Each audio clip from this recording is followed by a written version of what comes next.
Merci d'être encore en direct sur Info TV au canal 317, sur Canal Plus International. Nous sommes justement mardi, c'est un nouveau jour. Merci de continuer à nous faire confiance. 10h, 11h52, vous êtes justement en direct de votre programme Espace Miné. Espace Miné, c'est 3 rubriques majeures. D'abord, la quintessence de l'information parue en kiosque au Cameroun. Une affaire exclusive de Patrick Bala. On marquera en deuxième partie un autre arrêt et ce sera pour évoquer la dénonciation du jour. Ce sera naturellement avec celui qui détient également cette exclusivité de la dénonciation, Bernardo Basson. Si vous en avez convenance, on terminera par l'instant de l'analyse. Ce jour, on parlera beaucoup plus de politique avec une interrogation. Quel peut être le rôle et l'importance de la politique pour un État? Le cas du Cameroun nous intéressera prioritairement. Quel regard jetez-vous sur la politique lorsque nous devons parler des États,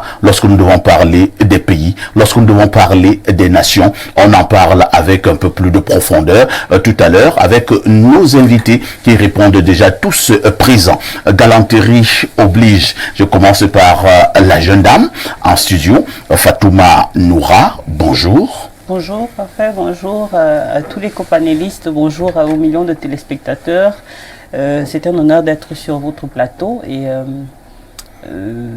ouais, je suis contente d'être là. Voilà.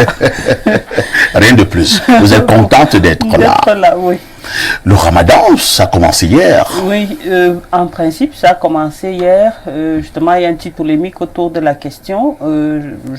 J'en en profiter pour dire 2 mots sur la question. On a 2 instances une instance qui est reconnue comme étant celle qui est habilitée à observer le croissant lunaire.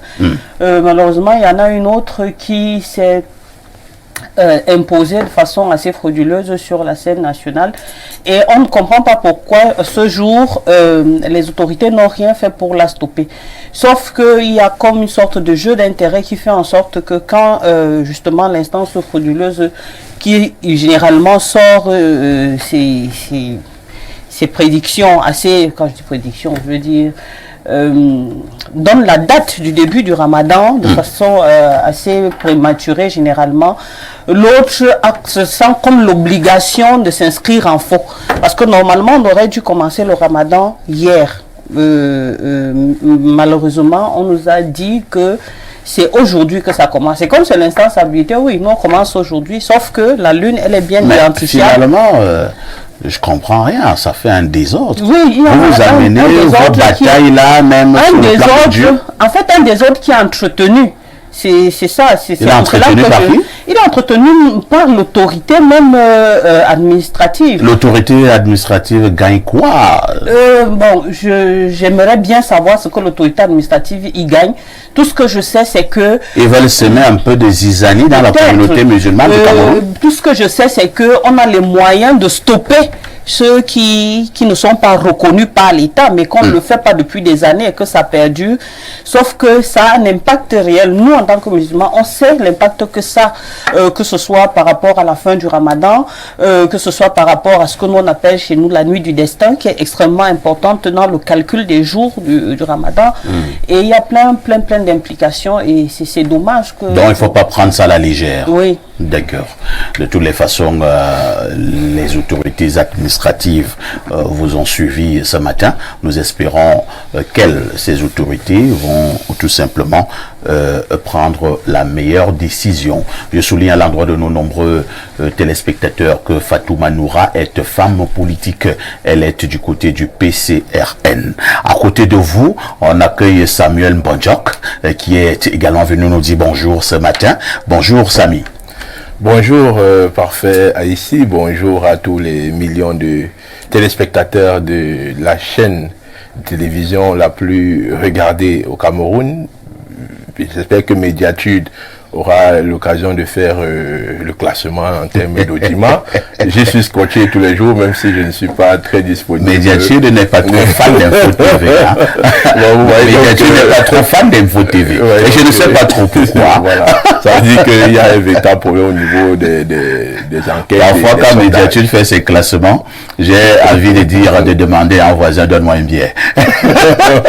On se demande quels sont les critères de Médiature. Sur quelle base on mesure l'audimat, et pourtant ce sont des éléments factuels, ce sont des éléments mesurables et vérifiables dans c'est-à-dire quoi? C'est-à-dire quoi, Samy? Je vais l'interrompre encore. Oui.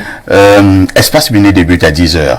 C'est-à-dire, on va faire comme au village. Voilà. Nous n'avons pas les instruments sophistiqués comme les Blancs. Vous commencez seulement à faire le tour des ménages. Pour voir quelle est la télé qu'on regarde. Voilà. Essaie un peu de faire ça maintenant. C'est-à-dire, l'espace Minier a été lancé. Faire le tour des maisons, des bureaux. Mais quand tu vas faire le classement, il n'y a même pas espace. Voilà. Ça fait rire, Samy. Ça fait rire, mais en réalité, nous qui sommes les hommes de terrain, nous qui nous baladons à travers la République, nous voyons véritablement ces sondages-là sauter à l'œil. Et je profite parfois ici pour vous transmettre des salutations d'une communauté dont on ne parle pas trop. Il s'agit des populations du village de Ndotokwak. C'est où ça? De Ndotokwak. Vous savez, nous nous baladons à travers le territoire national et nous découvrons des communautés, le Cameroun profond. Ndotokwak, c'est une localité située dans le département du Nkam, arrondissement du Nord Makombe. En passant par Sorok, vous allez trouver Ndotorong, vous allez trouver Ndotokwak. Bon. De toute façon, ce sont des localités c'est loin, hein? Vous savez, quand Info TV n'arrive pas, vous connaissant votre brillance, n'arrive pas à décrire Ndotokwak comme c'est la cas du Cameroun, est-ce que ça sera le ministre de l'eau et de l'énergie qui va placer Ndotokwak pour qu'il y ait de l'eau là-bas? Le fleur au ministre de l'eau et de l'énergie. Est-ce que ce sera le ministre de la femme et de la famille qui sait qu'il y a des femmes qui vivent en Ndotokwak qui ont besoin d'une assistance? Donc, pour ne pas dire d'autres membres du gouvernement, non, Ndotokwak, c'est une localité qui est véritablement abandonnée, d'abord de par son nom. Quand on dit Ndotokwak, rien à voir avec le Cameroun. On se dit même que c'est en Afghanistan ou bien... C'est bel et bien au Cameroun, dans mon département, le Nkam. Et je fais une fleur à tous ceux qui sortent de cette localité. Je pense à mon frère qui est au Canada aujourd'hui. Je te passe un bonjour, mon frère. Il s'appelle Guy Nkan, Valérie Nkan, lui. Et je profite pour saluer toutes les élites de cette localité. Vivement que la mobilisation du département du Nkam aille également vers ces zones qui sont abandonnées et qui sont vraiment délaissées à travers le triangle national. Merci. Hein. Je pense qu'en matière d'élite, vous en avez pourtant. On a connu un certain ministre, Titi Pierre. Je pense qu'il est de la localité. Effectivement. On a connu également un autre député pendant plusieurs années. Il a fini même par être secrétaire général de l'Assemblée nationale, l'honorable Gaston Komba, qui est également de la localité. Il est même du Nord Makombe.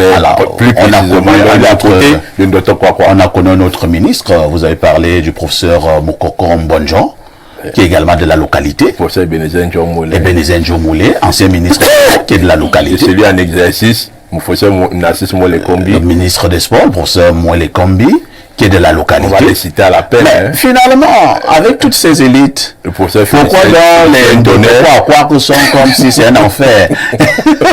Voilà le paradoxe. Donc, je crois qu'on aurait à écrire notre livre. On arrête la liste de la personnalité. Le paradoxe du Nkam. Donc, il faut véritablement que le Nkam se réveille. Et je salue les Indigbia 4. Là, c'est dans l'arrondissement de Yingi qui organise une grande rencontre, la toute première rencontre du genre depuis les indépendances. Les Banènes décident de se retrouver à Ibouti. Ibouti, c'est le village de l'honorable Mott Samuel, qui parle beaucoup du RDPC là. Mais on va y aller et on va voir ce que Ibouti représente sur l'échiquier national. Les Indigbia 4 se sont donc décidés de se rassembler pour parler du développement finalement de leur terroir. Et moi, je suis Indigbia 4 en passant. Merci Samuel Mbonjok d'avoir pensé à vos origines. mais d'une autre manière. Je souligne à l'endroit de nos nombreux téléspectateurs que Samuel Mbonjok est journaliste et directeur de publication du journal Direct Info. En face de vous, Bernardo Basson, le Sucre National, est également en poste. Bernardo Basson, bonjour. Bonjour, le Mbonjok de Nkuta de modérateur. Bonjour à tous ceux qui nous reçoivent. Un bonjour spécial à un grand fan d'Espace Miné. Il vit à PK13 à Douala, un enseignant retraité. Il s'appelle Monsieur Nguidjoy Martin. Donc on lui dit un bonjour spécial ce matin. Bernardo, aujourd'hui c'est la journée internationale ou mondiale de quoi? C'est la journée mondiale contre la censure sur Internet. De nombreuses organisations ont considéré qu'il y avait beaucoup de limitations d'expression sur Internet et qu'il fallait militer en faveur des levées des censures sur Internet pour une communication plus libre. Sauf que les propriétaires, entre guillemets, des plateformes sur Internet considèrent que libérer complètement la parole, c'est laisser la possibilité à de nombreuses dérives de s'installer durablement. Donc ça reste un pugilat entre les deux parties, l'une qui considère qu'on devrait libéraliser la parole de manière absolue et l'autre qui estime qu'on devrait bien sûr restreindre un certain nombre de contenus pour éviter les dérives totales. Vous voulez mon avis?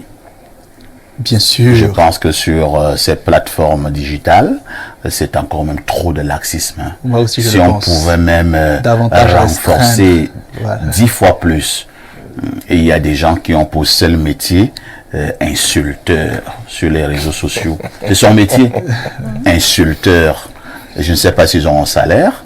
En tout cas, quand ils se lèvent le matin, probablement n'a pas bien mangé la veille, et il se demande qui est-ce que je dois insulter ce jour.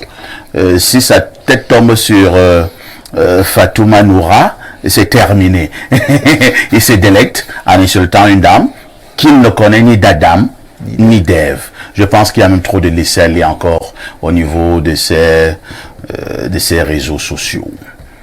Mais par rapport à l'Internet parfait ici, je voudrais dire à tous ceux qui sont haineux, qui sont violents, qui sont coléreux, insultants, donneurs de leçons, qu'ils vont vite mourir. Hein. Ils vont bientôt mourir.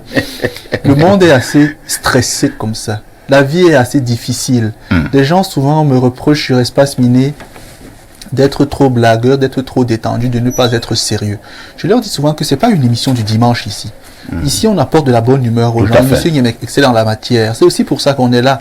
Il y en a qui, à 10 heures, veulent dormir dans leur bureau. Grâce à l'émission, ils retrouvent le sourire et puis ils ne trouvent pas le sommeil. Donc, vraiment, ceux qui sont donneurs de leçons, qui aiment insulter, qui aiment bavarder et tout ça, vous allez mourir. Nous, là, on essaie de dire ce qu'on peut et on fait rire les gens, on détend les gens. C'est très important. Nous, on mourra après. Donc, laissez-nous apporter la bonne humeur à ceux à qui on peut l'apporter et puis voilà. Merci Bernardo Basson. À côté de vous, nous accueillons le consultant de tout temps, mais alors de tous les temps, le digne fils de Boumiebel, qui est une fois de plus parmi nous ce matin. Pierre Blurung-Yamé, bonjour. Bonjour, parfait ici, bonjour à votre panel, bonjour à nos millions de téléspectateurs. J'aimerais adresser mon bonjour à deux personnalités. La première, c'est un ami que nous avons en commun, Bertrand Onandi. On l'appelle Isingangayawala. Il est de Nkouab. Ouais, Pangom Diap. Pangom Diap. Bertrand Onandi. Alors, c'est un grand homme, hein? Attends. Un très grand cadre du côté du port autonome de Douala. Oui, mais quelqu'un de discret, une belle amitié, une belle âme. Le défaut aussi, c'est qu'il est beau physiquement. J'aime pas faire remarquer qu'un homme est beau physiquement. Vu le contexte. Le contexte Donc, Bertrand Onandi, on l'appelle ici. Je voudrais lui adresser mon bonjour très sympathique. Il sait ce que je pense de lui. Je voudrais également adresser un bonjour filial à l'un de mes papas. On l'appelle CK2. CK2. Les gens comprennent le code. Non, moi je comprends rien. Charles code 2. Charles, C pour C. Oui. Cor, c'est un nom bassa. Oui. 2. Il est code 2 Charles. Ah, d'accord. Donc le sigle que nous avons CK2. CK2. C'est l'un des premiers experts comptables de ce pays. Il vit encore? Il vit. Ça fait longtemps. Il vit. Samuel est surpris de savoir qu'il vit. Il vivra encore pour longtemps. J'étais avec nos maîtres en comptabilité. Et il vivra encore pour longtemps. C'est l'un de mes papas. Il est juste, quand vous êtes à Boumiébel, avant le péage, si vous venez de Yaoundé, le dernier domicile à gauche, avant le péage, si vous venez de Douala, juste après avoir traversé le péage. Il est là. Il est là. Et il m'aime particulièrement.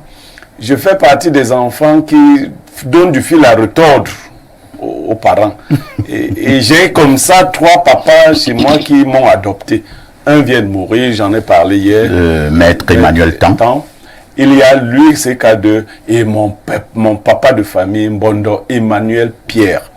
Mbondo Emmanuel Pierre, c'est l'un des premiers produits de l'ESSEC de Douala. Voilà. Des gens qui était une école prestigieuse. qui commence à perdre un peu. Oui, l'un des professeurs. Non, il a été directeur pas de mort dans la zone de, comment on appelle, après EDA, quand vous allez ferme suisse. Et ensuite, il a fait dans les assurances.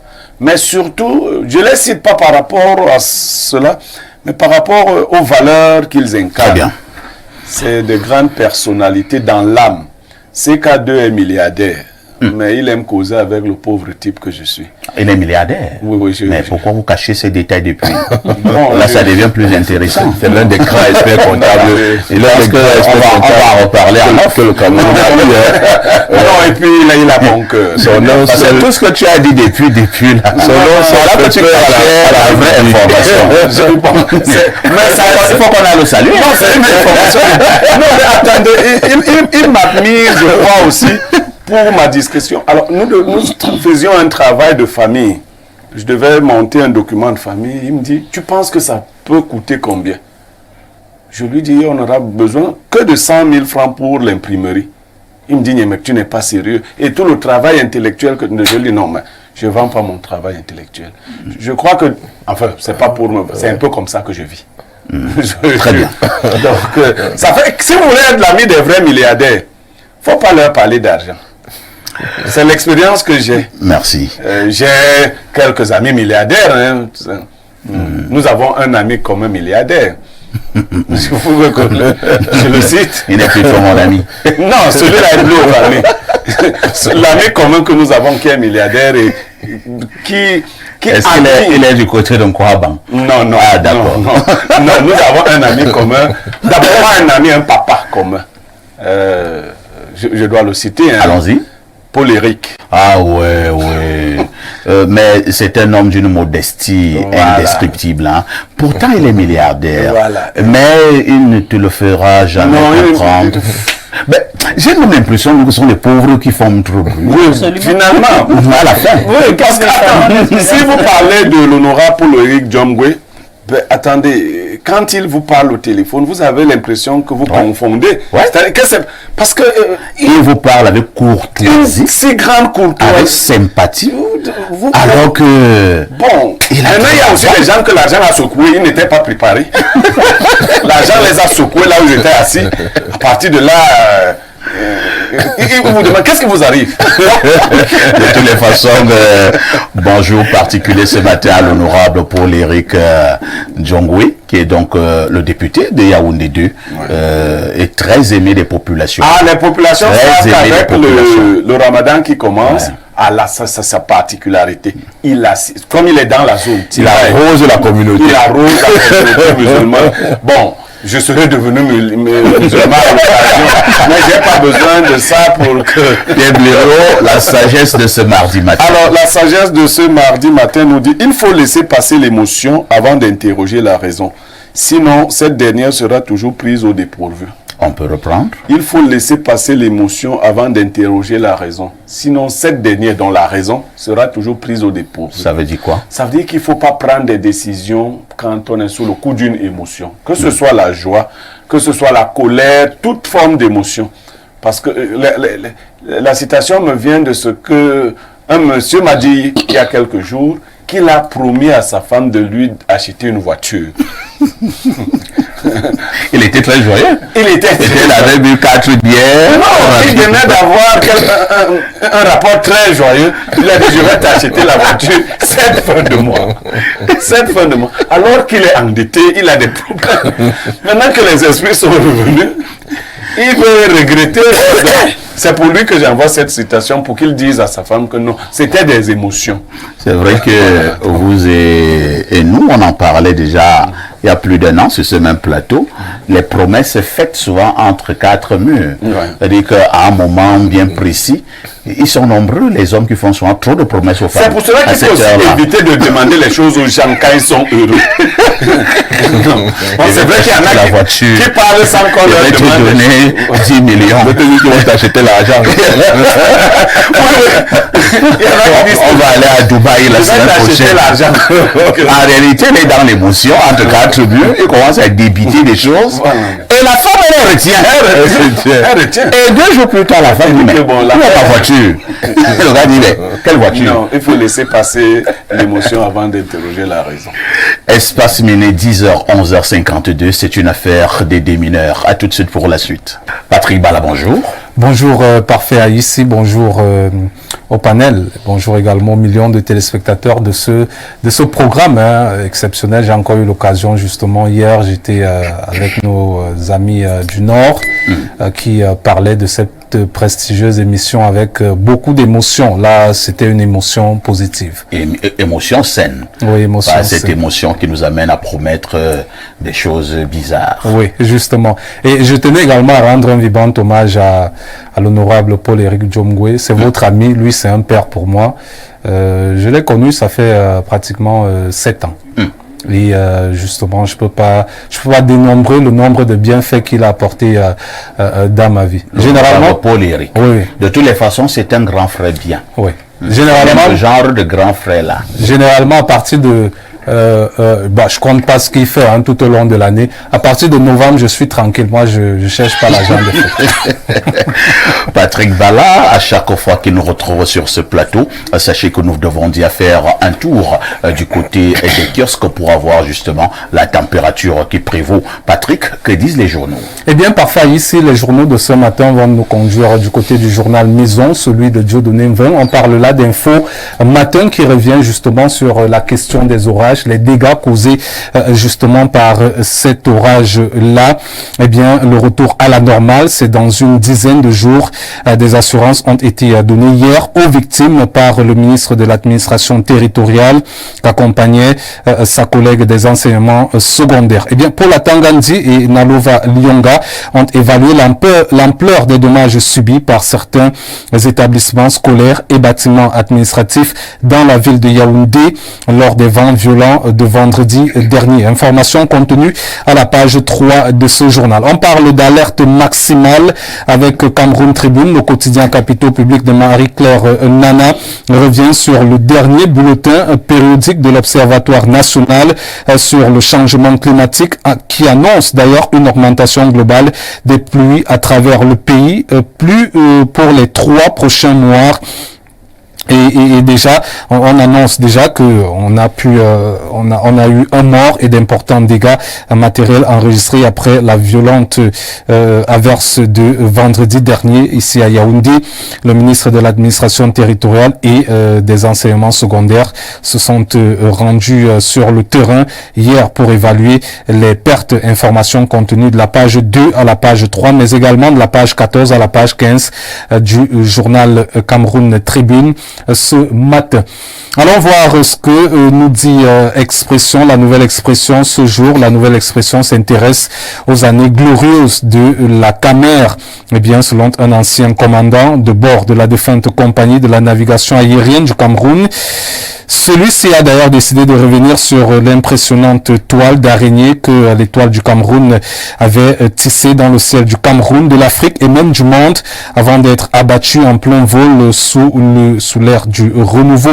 Et d'ailleurs, illustration avec ce Boeing Cameroun Airlines, Boeing donc qui illustrait bien les belles pages du Cameroun à cette époque-là. Eh bien, le journal s'interroge, il y avait quoi avant? Eh bien, illustration à travers, bien sûr, ces propos de cet ancien commandant de bord de la défunte compagnie de la navigation aérienne du Cameroun. Information contenue à la page 4 avec ce journal, notamment au bas de la page. Parlant de la page 5, on revient sur l'âge des joueurs. Le journal parle également donc de sport avec cette menace qui plane sur les playoffs, sur la double identité des joueurs en ligne de mire, notamment Nathan Douala, pour qui on parle de double identité d'âge qui aurait donc changé, et bien sûr à travers sa participation lors de la récente Coupe d'Afrique des Nations du côté de la Côte d'Ivoire, une participation qui pourrait coûter justement la prochaine participation des Lions Indomptables à la prochaine Coupe d'Afrique des Nations. Ce sera du côté du Maroc en 2025 selon le chapitre 20 et l'article notamment 47 des statuts de la Confédération africaine de football en matière de fraude et d'erreurs administratives. On parle également de double identité avec le journal Le Jour, le quotidien bleu d'Aman Mana, qui parle ce matin de scandale fait donc autour de cette double identité, un scandale qui fait d'ailleurs le tour du monde. D'ailleurs, la Fédération camerounaise de football, à travers la publication de la liste des 62 joueurs de l'élite 1 et 31 joueurs de l'élite 2 déclarés inéligibles pour les prochains playoffs qui vont débuter le 17 mars prochain, a créé tout simplement ce qu'on peut appeler une cacophonie totale pour le football camerounais. Sur la pelouse du combat, c'est donc la grande une du messager de Fopius Ndiawe ce matin qui revient bien sûr sur cette question de double identité des différents joueurs. On parle d'une soixantaine de joueurs présentés comme des faussaires pour le compte du football camerounais. Le scandale de trafic d'âge, c'est également l'un des titres du journal Mutation de Georges Alain Boyomo ce matin, qui a décidé d'ailleurs de consacrer sa grande une à Titus Edjoa. L'ancien SGPR n'envisage donc pas la candidature de Paul ou de Franck Biya en 2025. Il plaide plutôt pour une période de transition afin donc de refonder l'État. On parle donc d'un Cameroun qui se meurt avec Mutation ce matin. Avec Camer Presse, on revient également sur le football et ses 62 bannis pour faux d'âge, pour faux en âge. Dans la publication de ce journal, on parle donc d'une troupe de démons, un lieu indomptable, le plus jeune joueur de la CAN 2023 en Côte d'Ivoire. Le président de la FECAFOOT lui-même n'a pas échappé à une enquête du journal français L'Équipe sur son vrai âge. Lire la liste complète des 62 joueurs indexés dans cette édition de Camer Presse. Avec l'hebdomadaire pratique de l'emploi, de l'économie et des finances Diapason, on s'intéresse au secteur des douanes, avec la douane camerounaise qui tempête sur les pratiques malsaines. Et bien, des fonctionnaires véreux de l'administration douanière saisissent des véhicules au motif de la mauvaise détermination de leur valeur imposable.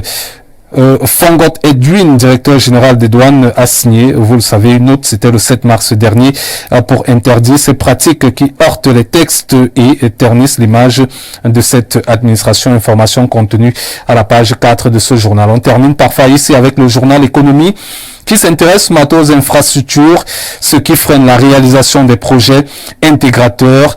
Et bien, selon le journal, même si 355 km de routes ont été livrés en 2023, beaucoup reste à faire pour de meilleurs résultats sur le terrain. Information à lire à la page 3 de ce journal. C'est d'ailleurs avec le journal économique qu'on referme cette revue de presse acte 2 sur Info Télévision. La première revue de presse, c'est lorsqu'il est 6 heures. Passé de 45 minutes avec Théophile Vianney-Biya, et le meilleur c'est pour la fin à partir de 10h15 dans le cadre de cette prestigieuse émission présentée par Parfa ici. On parle là d'espace miné. Merci Patrick Bala pour toutes ces informations fraîches parues en kiosque au Cameroun. Vous ne partez pas. Le fait saillant de l'actualité qui retiendra notre attention ce soir aux 19h et aux 20h, vous nous le donnez. On parlera parfois ici du retour des pluies avec ces vents violents. Hier, lorsque je suis arrivé chez moi, malheureusement, le voisin n'était pas dans de très bonnes conditions. On a dû d'ailleurs secourir ce dernier qui a vu sa toiture s'envoler.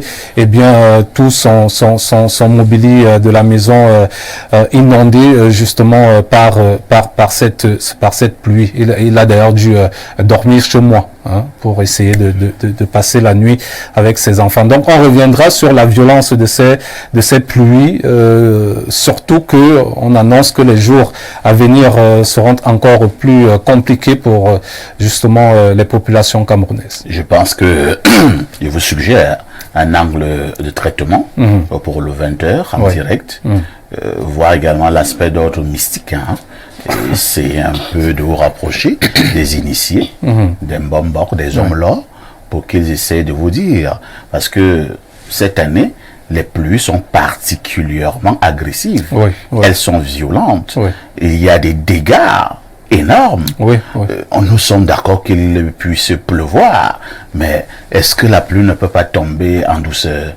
Pourquoi il faut d'abord que les toitures s'envolent, les maisons s'envolent, les enfants partent avec sous l'eau, ainsi de suite. Je pense que la semaine dernière, il y a eu une pluie. J'étais du côté de Kondangui, dans un petit endroit où je prenais un verre, mais il y avait une grande frayeur. C'est comme si la toiture devait s'envoler d'une seconde à une autre. Vous-même, vous étiez en panique. Bon, j'ai pas vraiment beaucoup paniqué. Vous savez, quand vous êtes appelé à être un grand homme, on ne panique pas facilement. Mais c'était pas beau. Donc, essayez un peu d'interroger les initiés. Est-ce que les aïeux sont fâchés contre le Cameroun? Je suis en train de donner un angle de traitement direct à l'antenne. Ça peut paraître banal alors que c'est important. Non, c'est pas banal, justement. Il faut essayer d'interroger ces hommes-là, ces Mbombok, ces initiés, pour qu'ils nous disent si les ancêtres sont mécontents de notre fonctionnement au pays, ou alors, maintenant si c'est pas le cas, que les initiés puissent également parler à ces ancêtres pour que ces pluies agressives puissent s'arrêter, que nous ayons des pluies, excusez l'expression, des pluies normales. Oui, justement parce que lors d'une causerie après justement ce qui s'est passé pour chez notre voisin, et quelqu'un s'amusait à dire que les ancêtres justement sont fâchés par rapport à la situation du Cameroun. Donc c'était dans la blague. Pour revenir à vos propos, il faut prendre ça véritablement sérieux. Parce que je pense que c'est la première fois que ça arrive. C'est vrai quand même que si les ancêtres sont fâchés, pour le cas du Cameroun, probablement qu'ils ont raison. Nous faisons trop de mauvaises choses. Je préfère sortir de ce couloir. Merci, parfois ici. À demain 10h. À demain 10h, parfois ici. À tout de suite pour la suite. Bon retour sur ce plateau. On repasse la parole à Bernardo. Bernardo, la dénonciation du jour. Parfait, ici, aujourd'hui, on dénonce la passivité de nos autorités, aussi bien administratives que sanitaires, sur la question des punaises de maison. Il y a de cela quelques mois, du côté de la Brique, ici à Yaoundé, on se plaignait de ce que les punaises avaient envahi le quartier et ça causait beaucoup de dégâts dans les maisons, notamment le quartier Nkondongo à Yaoundé est infesté des punaises de maison. Donc c'est grave de ce côté, tout le monde s'en plaint. J'ai reçu plein de messages venant de là-bas. J'ai donc pensé que ce matin il fallait interpeller aussi bien la mairie que le ministère de la Santé à l'effet de trouver des raisons pour essayer de résorber la situation. C'est quoi les punaises de maison? Ce sont des petites bestioles, des petits insectes qui habitent dans les lits, dans les endroits cachés des maisons, qui parfois infectent la peau des individus et créent beaucoup de démangeaisons et donc beaucoup d'infections à terme. Vous voyez, et donc du côté d'un Nkondongo aujourd'hui, beaucoup de familles sont sans dessus-dessous parce qu'il faut trouver des moyens de désinfecter la maison pour se départir de cela, parce que ces punaises sont extrêmement fécondes, elles se multiplient à une vitesse extrêmement rapide et donc créent finalement beaucoup de dégâts sur les individus. Très bien. Fatouma Noura, c'est donc un problème de société. Bernardo l'a si bien signalé tout à l'heure. Il y a, je pense, un peu plus d'un mois, on en parlait avec une forte intensité du côté de la briqueterie. Maintenant, on nous parlait d'un Kolndongo, ainsi de suite. On peut craindre un envahissement de la situation. Entre-temps, est-ce que les autorités administratives et maintenant sanitaires ont véritablement pris le taureau par les cornes? Bon, déjà, il faut dire que le problème des punaises commence par la brique. C'est-à-dire que c'est un phénomène qui était déjà annoncé en France il y a quelques mois. Et quand ça a été annoncé, je me rappelle, j'en parlais avec ma soeur, je lui dis, on doit faire attention à tout ce qui est matelas, tout ce qui est brocante, en fait, qu'on rapporte au pays. Qu'on transporte. Et je veux dire qu'on a un réel problème justement dans la gestion, parce que gouverner, c'est prévoir. Normalement, les mesures qui devaient être prises, c'était l'interdiction l'intention de faire rentrer des produits issus de la brocante au pays, ne serait-ce que jusqu'à ce qu'on soit sûr que le problème est résorbé de ce côté-là. Malheureusement, effectivement, ce que j'avais prévu est arrivé. Et quand j'ai appris que c'était au niveau de la brique et tout, je me dis, ça c'est sûrement les matelas qui sont arrivés, les gens ont acheté. Et effectivement, ce sont des bestioles qui se développent à une allure mais incroyable. Bon, aujourd'hui, ce n'est plus la brique, c'est Kolndongo. Je pense que chacun devra prendre ses propres responsabilités. Je vais dire à titre personnel. Parce que je vous assure que il faudra que ces punaises envahissent tout Yaoundé pour que les autorités lèvent le moindre petit doigt. On se connaît, on sait comment ça fonctionne.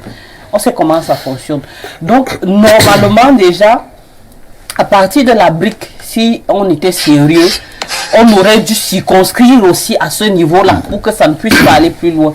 Et la mesure même qui a été tardive sur l'importation de la brocante aurait pu être prise même à titre même à titre, puisque on ne pouvait plus prévenir à ce moment-là. C'est-à-dire que même si ça arrivait après, il n'y a pas de problème. Mais même après, on n'a pas pris cette mesure-là. Ce qui fait que ces articles continuent à rentrer avec tout son lot d'inconvénients. Maintenant, si on n'a pas pu toujours stopper l'entrée des produits issus de la brocante au Cameroun, je pense que ce ne sont pas les mesures qui vont suivre, qui doivent normalement suivre ce genre de phénomène, qui vont être prises. On va voir d'ici quelques semaines s'ils vont vraiment faire quelque chose, mais je pense que c'est parti pour que chaque citoyen prenne ses responsabilités et se débarrasse lui-même de ces bestioles-là. À moins qu'on ne puisse s'organiser dans les quartiers pour pouvoir venir à bout de ça de façon collective. Parce que de toutes les façons, si tu traites le problème seul et que ton voisin continue, vous serez à nouveau contaminé. Merci Fatouma Noura. Samuel Mbonjok. Le Cameroun qui a d'abord trop de problèmes.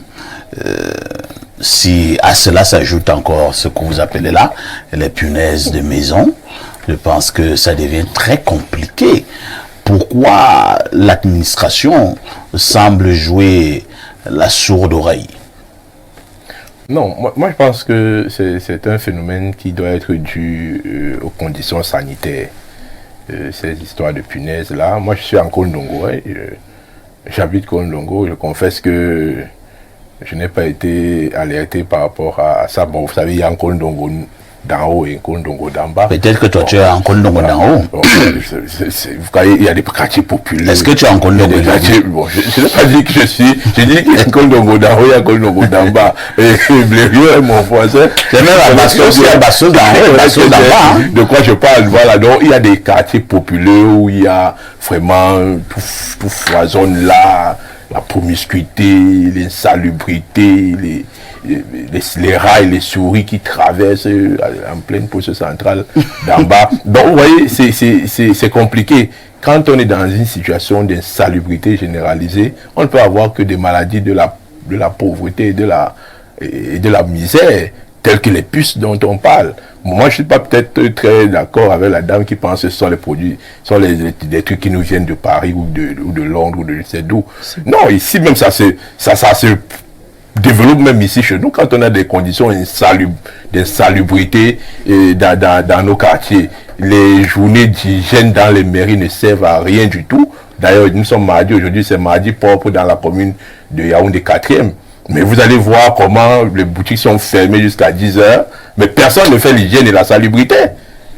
Personne ne fait l'hygiène et la salubrité. Et pourtant, ces journées de mardi propre, ou de lundi propre, ou de vendredi propre dans les communes, sont instituées pour les opérations collectives d'hygiène, de curage des caniveaux, d'assainissement des drains et des environnements dans lesquels on vit. Mais les mairies ne s'en occupent pas, ne s'en préoccupent pas. Malheureusement, on peut tirer la sonnette d'alarme comme ça parce que il y a quand même un concours qui a été lancé par le ministère de l'Habitat, le concours Ville propre, le concours Quartier propre. Ces concours sont mis en place par le ministère pour créer l'émulation au niveau des populations, au niveau des communes, au niveau ce qu'ils appellent les CADEL, les comités de développement des quartiers et autres. Ils doivent se mettre au travail, il faut les équiper en matériel d'hygiène et salubrité, il faut les encadrer, il faut veiller à ce que l'hygiène soit véritablement fait sur le terrain. Mais quand on regarde, nous qui sommes dans les quartiers comme Kondongo, rien n'est fait en termes d'hygiène. On ferme les boutiques jusqu'à 10h. Même le boutiquier n'est pas capable de balayer devant sa cour. Il n'est pas obligé de curer le caniveau qui passe devant sa boutique. Et quand il va ouvrir à 10h, les mêmes conditions de salubrité seront là. Donc il est question de prendre véritablement les questions d'hygiène à bras le corps. Et que nos mairies ne soient pas juste là pour remporter les prix de villes les plus propres ou bien d'aller batailler pour avoir des prix de FECOM ou bien de je ne sais quelle autre organisation qui milite pour l'hygiène et la salubrité, alors que sur le terrain, on ne voit pas une émulation collective qui est créée par ces municipalités-là. C'est véritablement cela que moi je peux dire, il faut qu'on améliore nos conditions d'hygiène et salubrité. Le ramassage des ordures, Isaac est en train de lancer une campagne là-dessus qui va certainement porter du fruit, mais il faut que la collectivité se mette en place pour adresser véritablement ce type de problème. Sinon, on aura beaucoup plus de virus qui vont se développer plus fortes et plus virulentes que les punaises dont on parle. Il faut véritablement assainir notre environnement. Merci Samuel Monjok. Il faut assainir notre environnement. Pierre Blériot-Nyemek. Nous en parlons donc depuis un certain temps pour parler peut-être comme la dame Fatouba. Peut-être c'est lorsque ces punaises de maison vont envahir tout Yaoundé, y compris Douala et Bafoussam. C'est à ce niveau que nous allons prendre la mesure de la situation. Qu'est-ce qui est fait pour l'instant? Ou bien c'est pas important. Nous avons des problèmes plus sérieux au Cameroun que vos histoires de punaises de maison. Surtout que ça touche la briqueterie, Nkondongo, Etambafia, Ntaba. Bon, ça va. Non, je crois que mon frère Bonjok n'a pas été très au fait de cette problématique ces temps derniers. Véritablement, c'est transporté par ce canal-là. Mais un pays qui vit de brocante, pas fait ici, vous ne savez même pas ce que ça signifie. Vraiment. C'est-à-dire, le nègre mérite vraiment tout ce qu'on a dit de lui dans les écrits de Hegel. Un pays, après 60 ans et plus d'indépendance, la brocante, c'est quoi? C'est la friperie immobilière. C'est-à-dire que nous sommes terribles. Nous avons tout ici, le coton et autres, mais nos femmes portent les slips que les femmes des... C'est-à-dire que les femmes des Blancs ont porté des slips en Europe. Elles ont fini de porter ça. Elles envoient ça ici. Elles sont produites dans les slips. Et nos femmes portent ça.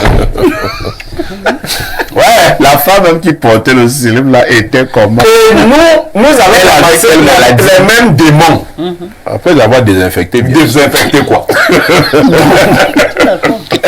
Nous avons tous des amis en Europe. j'ai une famille amie qui a vidé sa maison récemment parce que la famille allait en congé et de retour des congés, elle a trouvé que les punaises de lit et autres avaient envahi. La famille a donc vidé la maison de l'immobilier. Et nous allons porter. Les Camerounais sont allés aux sorties de ces... Pour prendre ces matelas, ces chaises. On mis dans les conteneurs. Quand tu entends que j'envoie les conteneurs au Cameroun, c'est les punaises qu'on envoie. Voilà notre destructif. L'État ne nous protège pas. Je me rappelle que l'État se digène dans les douanes. Pour les Camerounais. Pardon. L'État ne nous protège pas. Comme les grands là, eux savent qu'ils n'achètent pas ça. Non, il ne faut pas que ça envahisse le Cameroun. Il faut prier pour que ça attaque les familles des riches, les familles des grands. Parce que les enfants sont fragiles. En vous, personne ne va mourir. Pour ça, nous, on est des habitués. Il y a le niveau de saluté. Là, par contre, Bonjour a raison. Le niveau de saluté auquel nous nous sommes accoutumés, ce n'est pas des petites punaises des plans là. Non, ça va nous faire des petites crimes là, mais pas grand-chose. Mais par contre, leurs enfants qui se frottent à nos enfants dans certains milieux, parce qu'il y a une autre dénonciation qui va arriver. Les filles des riches aiment les enfants garçons des pauvres. Les pères ne parlent pas quand leurs filles quittent la maison pour aller chercher les enfants des pauvres. C'est quand il y a les conséquences qu'ils montrent qu'ils ont les grands postes dans ce pays. Ils mettent des fils des pauvres en cellule, après ils les envoient à Condé. On va revenir. Donc, nos filles de pauvres vont donner les punaises aux fils des riches. Et vice-versa, nos garçons vont... Quand ça va attaquer les enfants des riches, parce que c'est des enfants, ils prennent le lait, nido le matin, on les supplie de manger. Quand ils mangent, ils disent qu'ils ne veulent pas manger la peau du poulet. On dit, pardon, mange. Bon, si tu manges, tu iras au manège. Parfois, tu iras en Suisse en vacances. Quand ça va prendre le genre d'enfant là, tu vas voir. Il faut être sérieux. Sérieux comment? On les supplie pour manger la peau de poulet. Moi, quand je grandissais, si ma mère avait 11 enfants, les enfants qu'elle élevait, si tu tardais à manger ton morceau, quelqu'un prenait ça. Donc, on commençait toujours le repas par la viande. Dès qu'on met, tu coupes ta viande, tu manges. Mais quand on va venir te supplier que pardon, mange, qui va te supplier? Non. Donc, quand ça va toucher les enfants, non, sérieusement, très bien. On ne fait rien avec sérieux. Mbonjok a fait une pirouette. Il a réussi à parler des mères et autres et il a exempté le ministère de l'Habitat. Parce que si on parle du ministère de l'Habitat, on va nous demander qu'il y avait quoi avant. Donc, on parlait de la décentralisation. Vraiment, mon pays, j'aime. Vous voyez un ministre qui menace des journalistes. J'aime mon pays. Et quand il dit, il y avait quoi avant? Il dit, il faut faire attention. Bernardo Basson, nous parlons donc de cette situation, c'est vrai, elle peut faire rigoler. Non, on ne rit pas, c'est un problème très sérieux de santé, c'est un problème très sérieux de société. Que devons-nous faire pour que le phénomène ne gagne pas en ampleur? Parfait, je ne ris pas parce que je me moque des gens. Il exagère. Bon, à la vérité, pour planter le décor, c'est que, à mon sens, c'est une des conséquences les plus abouties des APE. Hein. C'est-à-dire, quand le Cameroun a décidé de plonger dans les APE de manière aboutie, la conséquence était qu'avec la suppression, parce que les gens ne connaissent pas accord de partenariat économique, voilà. Avec la suppression ou la réduction des droits de douane, il est clair que les produits en provenance de l'étranger seraient beaucoup plus nombreux sur le territoire camerounais et la production locale reculerait naturellement. Et donc aujourd'hui, par le phénomène de brocante, on a au Cameroun une entrée de plus en plus massive des produits occidentaux et autres qui, bien sûr, pour quelques-uns sont défectueux. Et donc, il faut noter que ces punaises sont à la base des punaises de lit qui sont transportées par les matelas qui nous viennent justement par le système de brocante. Ça, c'est la première chose. Deuxième chose, c'est que ces punaises dont trouvent un lit fertile, comme M. Mondjok l'a dit, dans des endroits particulièrement insalubres. Maintenant, pour sortir de là, trois choses. il faut déjà que la mairie et les autorités administratives décident de définir un plan. La guerre, c'est le plan. Il faut un projet de découpage de la ville en fonction des endroits déjà infectés. Deuxième chose, c'est qu'une fois le projet élaboré, qu'on définisse les stratégies, les mesures à mettre en place pour assainir les milieux, désinfecter les milieux de manière poussée avec des produits qui, bien sûr, ne vont pas être toxiques pour les populations.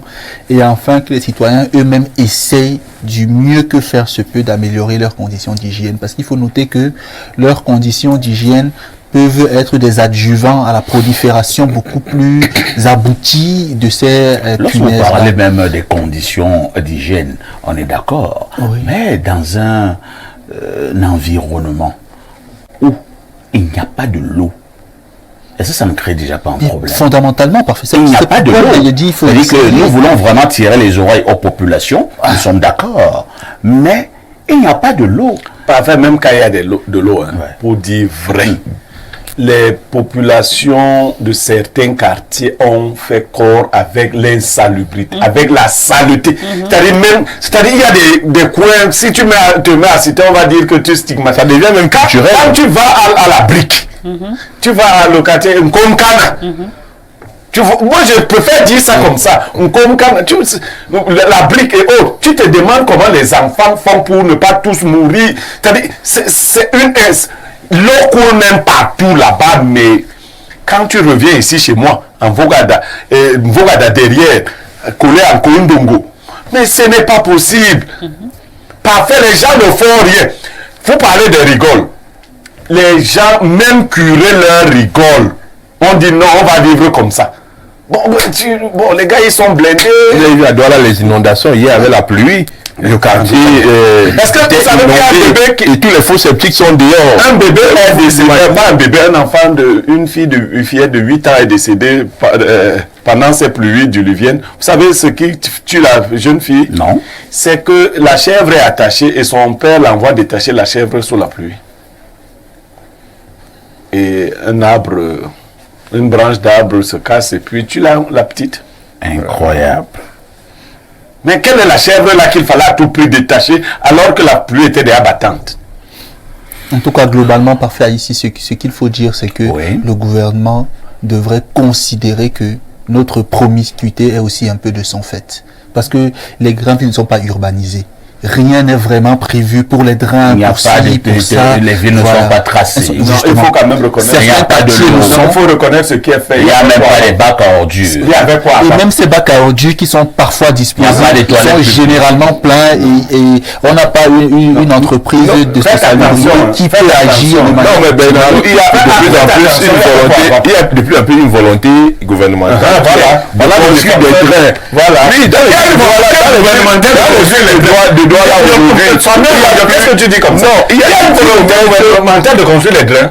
Mais effectivement, à Douala aujourd'hui, le drainage de la ville de Douala est presque achevé avec le projet PDV, le projet de développement des villes inclusives et résilientes discuté par le ministère de l'Habitat. Il y a plus de 25 la linéaire m'échappe un peu, mais au moins plus de 7 à 10 km de trains qui Monsieur Badjo, votre chance, c'est que le Mayaoundé, généralement, n'est pas agressif. Non. Mais pour vous dire la vérité, même à Maradon, on parlait ici à Maradon, on parlait là, quand on dit qu'il y avait projet dont vous parlez, plus de 25 km de route sont en train d'être bitumés à l'heure actuelle à l'intérieur de la ville de Marois. 25 km de route par le CDD et par le PDV. Ce n'est pas quelque chose de plus pour améliorer les conditions de vie. Les drainages qu'on avait à Domayo, au pont vert et tout ça qui inondait, les drains sont en train d'être construits pour éviter que les inondations ne retrouvent les populations qui se sont installées sur le lit des cours d'eau. En tout cas, le ministre a pu, dans une de ses sorties, dire qu'il y avait quoi avant. C'est pour dire que les populations étaient véritablement dans la misère. Les populations étaient véritablement... Elle nous a sauvés. Elle a sauvé. Et aujourd'hui, il y a la route qui passe, il y a les graines qui sont construites. Fatouma. Pour Marois, je vais vous stopper parce que c'est une ville dans laquelle j'ai vécu pendant 2 ans. Voilà, le ministre est aussi né là-bas. S'il vous plaît, permettez. Laisse les autres parler aussi. Parce que quand elle a posé la question de savoir il y avait quoi avant. Qui a posé cette question? La ministre, Ah bon? elle a posé cette question. Justement, ce qui a révolté les populations, c'est quoi? C'est qu'effectivement, avant, ils avaient leur pont et que les ponts se sont cassés parce que elle a fait plusieurs tours à Marois et elle a fait des promesses. Vous comprenez? Pont Misao est tout neuf, construit. Oui, il est construit. Permettez quand même qu'on s'exprime. Si vous plaît. D'accord. Il y avait donc tous ces ponts-là avant. Ça a pris combien de temps pour qu'on... Parce qu'actuellement, ils sont en campagne. Donc, on a laissé les populations trimer le temps qu'on puisse venir faire quelque chose pour dire que, bon, voilà, on vous donne... Parce qu'en fait, on fait comme si on faisait une faveur aux populations en leur donnant ces infrastructures. Mais tout ce que le RDPC fait, c'est la faveur. Hein? Si tu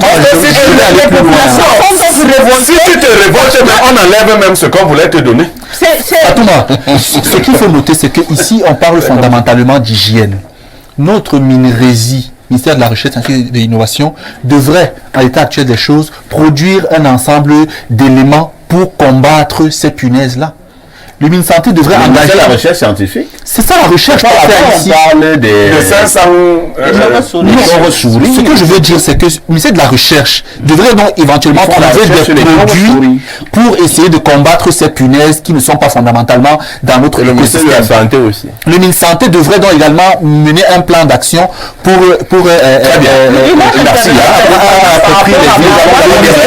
j'ai l'impression que Marois était une ville qui n'avait rien. Non, la situation de Marois s'est dégradée. Non, moi je crois que si Marois n'avait rien avant, c'est mieux que Marois n'ait plus rien. Qu'on n'avait pas demandé à Marois qui avait quoi avant. Marois va vous montrer pendant l'élection ce qu'il y avait avant. Lisons les messages de nombreux téléspectateurs. Bonjour les démineurs. Sacré Niemek, il m'a tué de rire. Merci beaucoup pour la bonne humeur. C'est tonton Yann depuis Marois qui envoie le message. Il est justement à Marois. Alors, autre message ce jour. Bonjour parfait. Les punaises ont envahi Douala 5. Le maire Fongwang Richard a mis des équipes hier à Bonamoussadi et Makepe Misoke pour pulvériser les insecticides dans les domiciles. C'est Simon Pierre qui envoie le message. Et continue en disant, demande à Blériot et son ami Bel Joseph Antoine de s'occuper de ces problèmes de punaises, d'eau, d'électricité, de pauvreté en Kondogo, du manque de route en Gambais et qu'il ne nous distrait pas avec Eto et la Feka Foot. Je comprends. Voilà qui a engagé une action. Il est touché. Permettez-nous de lire les messages. Nous partons à 242. C'est le Congo. Bonjour parfait. Ici le modérateur de la gloire. Bonjour aussi à tes panélistes. S'il te plaît, dis à M. Niemek que ses interventions sages, intellectuelles, charismatiques et pratiques m'envoient au 7e ciel. Belle émission. C'est signé Gabi. C'est un garçon. Hein? Gabi, là, c'est un garçon. Hein? C'est une autre manière d'envoyer au 7e ciel. C'est ça, les interventions de Blériot t'envoient au 7e ciel. C'est pas bon. Mais tu sais que Gabon a même validé un truc. Mon frère, pardon, je vais préciser. Pour envoyer un autre message. Je vous envoie. Bon, je vous amène au 213. C'est l'Algérie. C'est l'Algérie. Bonjour Perfecto pour les dénonciations. Quelqu'un avait demandé qu'il y avait quoi avant. Avant, nos mairies envoyaient des camions dans nos rues et dans nos villes pour asperger certains produits insecticides pour neutraliser les parasites, les punaises, les rats et les moustiques. Le service d'hygiène entrait dans nos maisons pour vérifier l'état d'hygiène de nos maisons. Mais aujourd'hui, tout est chaos. Nos mairies ne servent plus à rien. Aujourd'hui, c'est chacun pour soi, Dieu pour tous. S'il te plaît, Perfecto, passe ce message à Fatouma. Fatouma, Inakwana, Inagwadia, ya Azemi, Obangiji, ya Kabi Adoua, Sonki Fatouma. Vous comprenez ça? Il a écrit ça. Qu'est-ce qu'il dit? Les salutations. On salue très longuement. Et il salue de longues salutations comme ça. Oui, nous on salue longuement. Quelque part, il n'a pas aussi dit qu'il t'aimait? S'il peut dire des choses qu'on ne connaît pas, on ne comprend pas. Mais vraiment, toi tu dis d'abord ça. Quand les Haoussa vous disent c'est ce que tu as lu là-bas. Alors, autre message ce matin. Bonjour parfait. le Steve Fa de la modération? Non, surtout pas. Et à tout votre panel, continuez sur cette lancée. Je repars au 242. Gabi revient. Hein. Elle dit que je suis une femme au... Non, là, c'est bon. Là, c'est bon. C'est bon. Alors, allons rapidement au 241. C'est le Gabon. Le pays que dirige le général Oligui Nguema, parce que tu lis mon message, tu es un présentateur privilégié. C'est tout ce que notre ami a trouvé à donner. Hein. Alors, il y a aussi des choses qui me dérangent ici en studio. Hein. C'est vrai que c'est pas les punaises. Les punaises de l'air. Alors, autre message, qu'est-ce qu'on dit là? Vous avez un problème avec Steve Fa. Quel problème? Mais je veux pas simplement que tu puisses coller un patronyme. Non, rien du tout. J'ai dit un nom sans débat. Alors, autre message là sur le 225, c'est la Côte d'Ivoire. Bonjour le panel, merci pour votre travail quotidien qui nous fait voyager. Pour le 237, en étant sur place, nos réalités, ça fait du bien. Concernant la brocante, franchement, nous sommes le dépotoir des ménages occidentaux et tout cela en payant. En fait, on paye la poubelle des autres et c'est même déjà culturel. Il n'y a plus d'estime de soi et d'amour propre. C'est Vivian d'Abidjan qui envoie le message. Autre préoccupation, bonjour au panel. Dites... s'il vous plaît, on parle de Nathan Douala quand? Non, moi je ne vais pas parler de Nathan Douala. Hein. C'est vrai que Blérieux et moi, on devait se concerter. On va poser le problème de manière générale. Je pense que ça pourra être fait peut-être demain ou après-demain. Oui, mais il faut même enlever la pression sur Voilà, c'est pas une affaire de Nathan Douala. Vous en faites un peu trop. Non, enlevons-lui la pression. On peut entendre là qu'un jeune s'est suicidé. Parfait, ici, donnez-moi 10 secondes. On peut entendre là qu'un jeune de 17 ans s'est suicidé. J'ai fait une publication sur ma page Twitter ce matin en disant que, forcément, je suis psychologue. C'est trop difficile ce que cet enfant est en train de vivre. Absolument. C'est une situation systémique qui date depuis de 30 ans au Cameroun, les affaires de trafiquage. Il est une victime de ce grand système. Vous en savez le débat. Vraiment, nous en parlons demain. C'est un enfant, même si on dit que c'est pas son vrai âge, même son vrai âge reste l'âge d'un enfant. Nous en parlons demain. Gardez vos arguments. C'est trop difficile. Allons plus 33, c'est pas trop difficile à c'est la France. Bonjour le panel, déjà j'interviens en vous remerciant d'exister et puis heureusement qu'il y a internet, sinon je ne vous suivrai pas. Il y a de tout sur internet, le problème c'est l'éducation. Bonne émission. Merci pour ces téléspectateurs de la France. Bonjour monsieur Aïssi, permettez-moi de poser une question qui n'a rien à y voir avec le thème. J'aimerais savoir si les Bassa sont des Fambeti ou des Sawa, s'il vous plaît. Rien des deux. Ni l'autre. Ni l'un ni l'autre. Voilà. Les Bassa sont des Bassa. Il y a deux Bassa sur le plateau. Ni les Fambeti, ni les Sawa. Bonjour El Perfecto et tout ton panel. Vraiment, dites à Bernardo que son histoire de... Quoi? Je comprends pas, vous écrivez mal.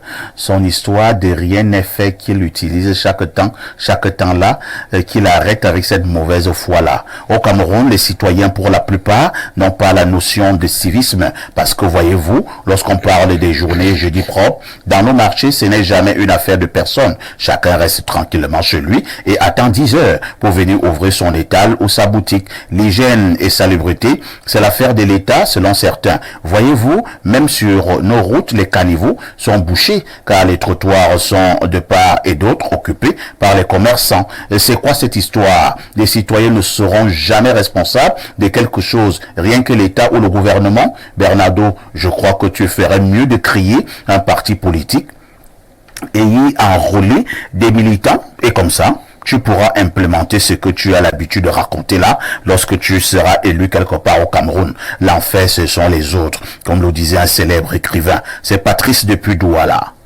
Bernardo, Patrice Ntapaloupé. Si l'État veut que les choses changent, ça va changer. Non, lui, il a raison. Il n'a jamais vu un État sérieux quelque part. C'est pour cela qu'habitué à ce qu'il voit là, il se dit que c'est comme c'est le mieux qu'on puisse savoir. Même la contraindre les citoyens à être prêts. Est-ce que les citoyens s'établissent dans les marchés n'importe comment? Voilà. Les marchés appartiennent à qui? Voilà. En fait, une mairie, j'ai pas voulu répondre parce que je trouve que bon, voilà, quand on est peut-être du RDPC, quand on dit les choses comme ça, bon, il dit arrêtez. Et monsieur Niamek, ici, on va parler. Il n'a même pas ce qu'on appelle la compréhension du sens de la responsabilité. En une situation, il y a un responsable qui dit que la conduite. Dans une maison, bon. Un enfant, par exemple, le parent peut lui dire « lave tes vêtements ». Si le parent n'est pas là, l'enfant ne pourra pas bien faire. Il faut toujours un regard vigilant du responsable pour que le soumis puisse sûrement, il n'a pas cette élévation. On lit notre message. Mais c'est pas de ça. Bonjour à vous sur le plateau, émission très pertinente. Je suggère que vous parliez de Nathan aujourd'hui, vu que le sujet est encore très brûlant. Non. Et moi, je vous dis qu'on n'en parlera pas aujourd'hui. Et on ne parlera pas spécifiquement de voilà, Nathan. c'est pas une affaire de Nathan. Pourquoi vous ne comprenez pas cette affaire? Non. Nous ne faisons pas une fixation sur Nathan. Nous pensons même que Nathan est une victime même. Oui, c'est une victime. il est victime d'un système qu'il a trouvé. On va même dire ça, que Nathan est une victime. Bonjour parfait, le pouvoir de Yaoundé a tout essayé pour bloquer la sortie de son de Richard Bouna. Je ne sais pas de quoi vous parlez. Hein. On peut bloquer un son. Alors, on repart au 213 du côté de l'Algérie. Bonjour parfait. Ici, finalement, on ne sait pas à qui se plaindre. Si on part se plaindre chez le ministre, chez la ministre des Recherches, elle va te parler des chauves-souris. Si tu pars du côté du ministère de l'Habitat, elle va te demander qu'il y avait quoi avant. Si tu pars du côté des travaux publics, il va te parler du taux d'avancement. Franchement, j'ai parfois l'impression que le vrai Cameroun doit être ailleurs. Et celui dans lequel on vit n'est que la photocopie. Il y a un verre d'eau. Bon retour sur ce plateau d'Espace Miné. Comme vous le savez, c'est tous les jours, de lundi à vendredi, 10h, 11h52. Vous avez justement rendez-vous avec les démineurs. Nous déminons l'espace. Et parlant justement de cet espace ce jour, nous vous l'avons dit en ouverture, nous parlerons beaucoup de politique.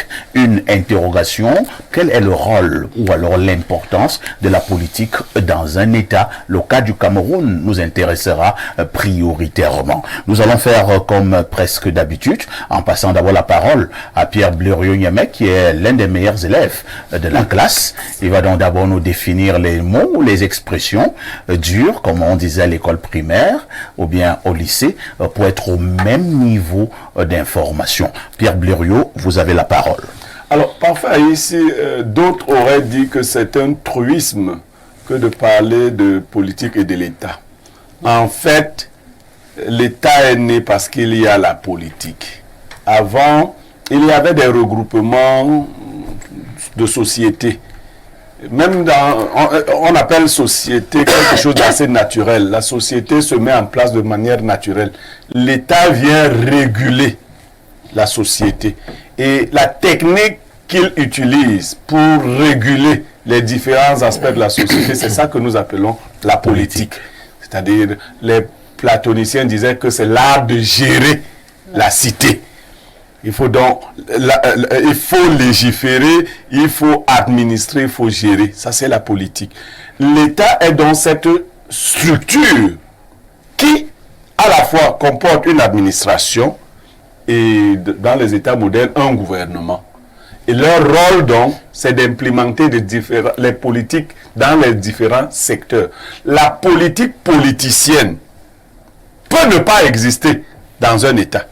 La politique politicienne. Vous avez des États... C'est celle-là qui est mauvaise. Oui. Bon, c'est elle qui a apporté tout ce qu'on a aujourd'hui. Les anciens États qui étaient... La politique politicienne n'est pas très loin de la roublardise. Bon, la politique politicienne crée d'abord des scissions. C'est-à-dire, dans la politique politicienne, il y a donc ce que vous appelez les partis politiques. Or, les partis politiques naissent des divisions. Il y a des groupes qui s'opposent à d'autres groupes. Or, à l'origine, la politique n'était pas une affaire de division. La politique est née des États théocratiques. C'est-à-dire, le chef de l'État, c'est Dieu. Vous voyez encore ça dans certains États islamistes. Le chef de l'État, c'est Dieu. qui choisit un des hommes pour le représenter. Et ils font sa volonté. Et le document de référence, c'est le document religieux. C'était fait comme ça. Bon, ensuite, les hommes se sont détachés de cette façon de faire. Ils ont créé leur façon de faire. Et ils ont défini la politique comme étant des idéologies que les hommes se choisissent pour orienter le développement dans un sens. Donc, l'État est indissociable de la politique. Absolument. Voilà. Et le rôle et l'importance? Alors, bon, bien évidemment, la politique joue un rôle éminemment, vous voyez, je vais mettre directement le mot important. La politique joue un rôle éminemment important dans un État. Sans quoi l'État serait déstructuré, il serait livré à lui-même. La raison de notre intervention par rapport à ce téléspectateur qui demandait si on doit attendre tout de l'État. Oui, il faut qu'on le dise aux gens. Il y a eu ce qu'on a appelé l'état de nature, dans lequel les hommes se géraient eux-mêmes. Ils n'avaient pas besoin d'État, il n'y avait aucune loi, il n'y avait aucune règle. Les hommes ont estimé que dans cet état-là, personne ne pouvait survivre. Nul n'avait même l'assurance de voir le lendemain. Ils ont donc pris leurs droits individuels. Ils ont remis entre les mains d'un seul, celui que vous avez appelé la Hobbes, celui qui parle du Léviathan. On a dit que chacun ne peut plus décider seul, ne peut plus gérer. Parfait ne peut plus dire que cet espace est à moi, je vais faire ici ce que je veux. Non. Parfait s'est dessaisi. Je suis déjà allé dans le village de Parfait. Ses propriétaires que ses ancêtres ont laissé, c'est l'État. Le sous-préfet qui vient parler. Donc les hommes se sont dessaisis dans l'état civil de leurs forces, de leurs droits. Et ils ont remis à un seul, qui a donc le devoir de tout organiser. Donc il n'est plus possible qu'on retourne à l'état de nature où les hommes s'organisent encore eux-mêmes. C'est une forme de féodalité. Il faut dire qu'une fois que l'État existe, c'est lui qui régule toute la vie sociale, toute, dans les menus détails. Merci Pierre Blériot pour ces précisions d'avant grand débat. Et nous allons donc passer la parole à la dame sur le plateau, elle qui est justement femme politique, Madame Fatouma Noura. Pour le cas du Cameroun, comment vous percevez la politique telle qu'elle est menée en République du Cameroun? Alors, déjà, il faut d'abord que je parte de la base. C'est-à-dire que entre l'État, en fait, l'État est, comme le disait l'émanation de la volonté collective de structurer la gouvernance de façon à ce qu'il y ait des règles que tout le monde respecte et de façon à avoir une certaine justice sociale. Pour ce faire, il y a ce qu'on appelle le contrat social. Le contrat social, c'est justement l'ensemble des règles qui sont mises sur pied pour pouvoir créer un certain équilibre entre les gouvernés. Et ce contrat social-là, est établi entre les gouvernants et les gouvernés. C'est-à-dire que le peuple s'est dessaisi justement de certains droits qu'il confie donc aux gouvernants, qui en échange ont le devoir de respecter les règles qui ont été établies, notamment quand on parle de contrat social dans l'État moderne, on parle généralement de la Constitution et puis des lois qui peuvent en découler. Alors, si je reviens donc précisément au cas du Cameroun, il faut dire que le problème maintenant avec le contrat social, c'est qu'il peut être, je cherche le terme, il peut être... Ce contrat social même, pour rester vraiment dans votre contrat social, est-ce que ce contrat social, justement, entre gouvernants et gouvernés, est respecté au Cameroun? Oui, c'est Est-ce qu'il a été d'abord passé? En fait, ce que je veux dire, c'est que quoi? Parce qu'il y a plusieurs façons de représenter le peuple. Parce que quand le peuple se dessaisi, c'est qu'il choisit des représentants. Maintenant, il y a donc des situations où l'État décide que bon, on va consulter le peuple directement, peut-être par référendum. Tout à fait. Ou alors, ce qu'on va faire, c'est que on choisit les représentants du peuple. Et le cas des maires, des députés, en fait, essentiellement des députés, revenons sur les députés par rapport aux lois, qui vont donc choisir, parce qu'on part des idées avant de passer à l'implémentation, puisque les maires, ils sont plus dans l'implémentation.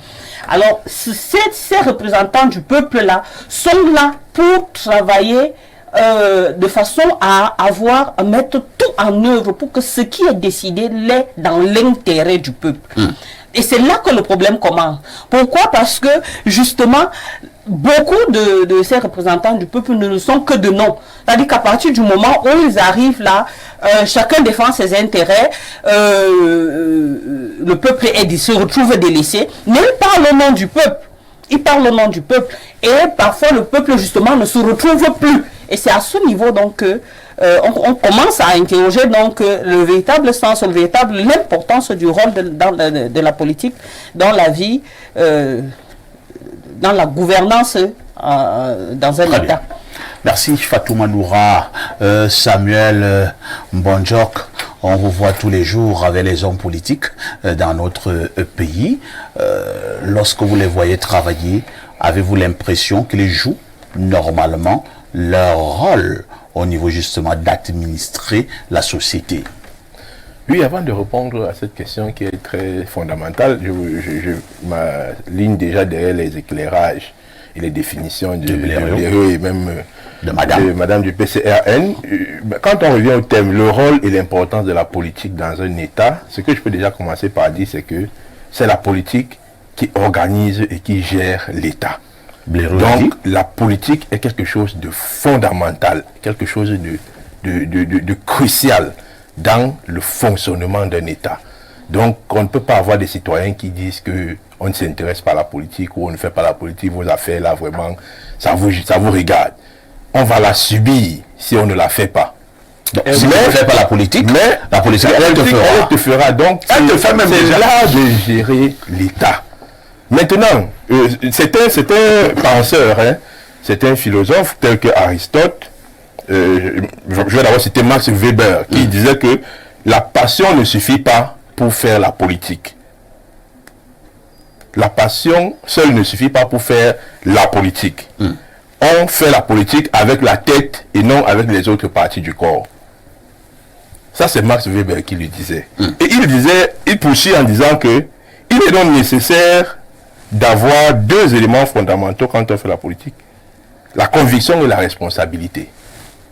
La conviction et la responsabilité. Donc, il se trompait. Hein? Il y a le profil. Il se trompait. Chez nous, on ne fait pas la politique avec la tête. On ne parle pas de chez nous, moi je parle d'abord de la science politique. On fait la politique avec le ventre et ce qui est en bas du ventre. Voilà. Moi je vais d'abord venir, je vais d'abord relever les fondamentaux. C'est parfaitement raison, on fait la politique chez nous avec le ventre et le bas ventre. Voilà. Je reviendrai sur la réalité. Maintenant on est d'abord sur les fondamentaux. Alors la science ne se trompe pas, elle est universelle. Donc quand on a compris cela, qu'on fait la politique avec la tête, avec la conviction et la responsabilité. Et non les autres parties du corps. Et non les autres parties du corps. On comprend donc on s'est trompé, on ne fait pas de la politique. Deuxième philosophe. Les autres parties du corps semblent plus importantes. Deuxième philosophe, Aristote. Il faut toujours se référer à penseur. Beaucoup parler. Aristote dit que seuls les citoyens, hommes absolument justes, ont le droit de faire la politique. Pour Aristote, tout le monde ne peut pas faire la politique. Tout le monde ne doit pas faire la politique. Parce que la politique est réservée à ceux, il dit que, à ceux qui disposent du loisir nécessaire à la croissance et à la vertu. C'est la science, ça. Donc c'est dit que ce n'est pas... j'ai aimé peut-être Longueur qui a chanté en son temps. Regardez le pasteur, il parle politique. Oh, et toi, tu manges les colas, tu viens de parler politique. Kaiwalai. Bon, ça c'est il paraphrasait pour dire que vraiment la politique n'est pas réservée à n'importe qui. On n'a rien contre les vendeurs de harangue ou bien Donc, mangeurs de cola ou les chasseurs de rats, ils ont leur fonction et leur mission. La politique est réservée aux personnes qui ont atteint un certain niveau de connaissance Et de verre. et de vertu, un niveau de conviction et de responsabilité. Quand on revient donc maintenant au Cameroun, ce que nous voyons, tel que Bléreux l'a dit, le ventre et le bas-ventre, comment on finit par devenir homme politique au Cameroun? Comment, quand on est homme politique, comment on se comporte? Est-ce qu'il existe même d'abord un contrat social entre les gouvernants et les gouvernés, comme la dame parlait? Lorsque le contrat est violé, ça veut dire qu'il n'y a même pas de contrat. Ça veut dire que lorsque vous avez un devoir que vous avez confié à quelqu'un, il ne l'accomplit pas. Il ne respecte pas son contrat, le contrat est caduque, non? D'après les juristes. Donc ça veut dire qu'il n'existe même pas de contrat social. Lorsque vous êtes dans une société, on fait comment pour devenir présidente de section au FRDPC, ou bien comment on fait pour devenir présidente de section chez vous au PCRN, au SDF, ou dans n'importe quel autre parti? Comment on fait pour devenir président national dans un parti comme le MRC ou bien dans l'UDC? Est-ce que c'est par héritage conjugal ou bien est-ce que c'est par partage de... Vous comprenez, donc lorsqu'on a déjà faussé les règles de jeu pour savoir comment on fait les balles réelles accéder... Non, on est dans le champ de la on fait une fleur bizarre à Madame le maire de Fumban. Bon, on fait de l'analyse, hein. Je n'ai pas uniquement parlé d'elle, j'ai parlé aussi du PCRN. J'ai parlé aussi du PCRN, où on ne sait pas comment faire pas dans le président national d'un parti, où on finit par se retrouver accrédité en villégiature. Voilà donc ça la politique chez nous. Vous comprenez, donc lorsqu'on a faussé, externe. je suis d'accord, on parle bien là du profil des acteurs. Je vais revenir sur la question. On parle là du profil des acteurs. Est-ce que les acteurs sont vertueux? Est-ce que les acteurs ont de la conviction? Est-ce que les acteurs sont responsables? En troisième position, si on ne regarde que Aristote et Max Weber, on comprend qu'on n'est pas dans la politique au Cameroun. C'est compris. Merci Samuel Bonjok. Vous nous avez amené un peu dans les amphis là. C'est vrai que je vais trahir un secret. J'ai discuté avec mon patron tard dans la nuit, vers minuit 30. Il me demande, tu parles de quoi demain? Je lui ai dit, je vais parler du rôle et de l'importance de la politique dans un État. Il me dit, oh, parfait ici. Ça, c'est un très grand débat. Ça peut faire l'objet d'une soutenance de thèse en sciences. Et puis, pourquoi tu veux mettre les débats compliqués comme ça? Ça, c'est ce que j'ai trahi un secret. Mon patron me l'a dit 20 minutes. Il a dit, patron, on va quand même essayer. On dit, vas-y. Donc, Bernardo, sujet costaud, le rôle et l'importance de la politique dans un État. Il faut dire que Bonjok s'est appuyé sur certains grands auteurs qui ont beaucoup parlé de politique, Aristote, Weber, ainsi de suite. On parle de responsabilité et de conviction. Vous voyez encore ces deux éléments dans nos hommes politiques au Cameroun? Je ne suis pas adepte du remorquage intellectuel. Parce que je pense que chaque système de production intellectuelle est fils de son époque et naturellement porte sur des réalités contemporaines.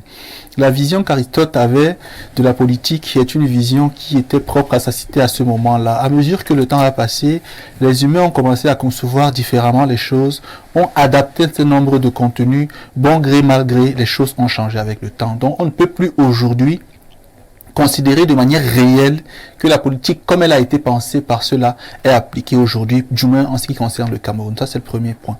Le second point, c'est que le rôle de la politique dans un État, c'est un rôle de direction. La politique donne la direction à l'État. L'importance de la politique, c'est la volonté de maintenir les choses dans un certain sens. C'est-à-dire, la politique est importante parce qu'elle permet de donner du sens à certaines choses, dans la mesure où elle va se détacher de manière multisectorielle pour essayer de faire développer des choses dans les divers secteurs d'activité. La politique elle-même, c'est une science. Et en tant que science, elle vise quelque chose. La structuration, la consolidation, la vision, la projection, le développement, la croissance d'un État. Donc la politique, en tant que science, et comme toutes les sciences, vise l'amélioration de quelque chose, en principe. vise la résolution des problèmes ponctuels de quelque chose. À partir de là, faire de la politique... Et quelque chose, là, ce sont les populations. Bien sûr, puisque l'État, on va dire gouvernement, territoire, mais c'est surtout population. Donc la politique, qui concerne la cité, dans police, la racine, donc, comme on dit souvent, est bien sûr la science qui donne les outils à l'administration de bien gérer les administrés. Sauf que aujourd'hui, dans notre contexte, la politique a pris un tout autre sens. Premièrement, c'est un raccourci par lequel certaines personnes, par certains réseaux, arrivent aux fonctions administratives, sans toujours ou forcément avoir certains parcours. On peut être un homme classique 5 ans plus tôt et être un brillant homme politique, entre guillemets, 5 ans plus tard, juste parce qu'on a accédé à certains réseaux, on a eu certaines facilités. Vous voyez. On peut être juste Bayam Salam et après 10 ans, parce qu'on chante les louanges de quelqu'un, on se retrouve présidente ou président des femmes d'affaires du monde. Vous voyez, parce qu'on a la politique avec nous. Donc, dans Ou même ministre, hein? Ou même ministre. Ou même ministre. Aujourd'hui, au Cameroun, ce qu'il faut savoir, c'est que la politique politicienne a pris le pas sur la politique réelle. Parce que la politique réelle vise l'ajustement, l'orientation, la direction, la gestion, le contrôle de certaines choses. La politique politicienne vise simplement la satisfaction et la conservation de certains intérêts primaires détenus par un groupe restreint de personnes. C'est très distinct. Dans les grands États, la politique réelle, la politique civile est supérieure à celle politicienne. Dans les petits États, comme un que je connais très bien, la politique politicienne est au-dessus. Donc aujourd'hui au Cameroun, on n'a pas nécessairement besoin de faire une fixation pour moi sur les questions politiques. Quand je vois des gens se battre, se tuer, pour moi c'est inutile. Il faut stratégiquement préparer un système de politique réel à terme. Parce que pour le moment, celui qui nous gouverne n'est pas un système de politique réel. Bernardo Basson, si on était à l'école primaire, on allait applaudir pour toi. Hein?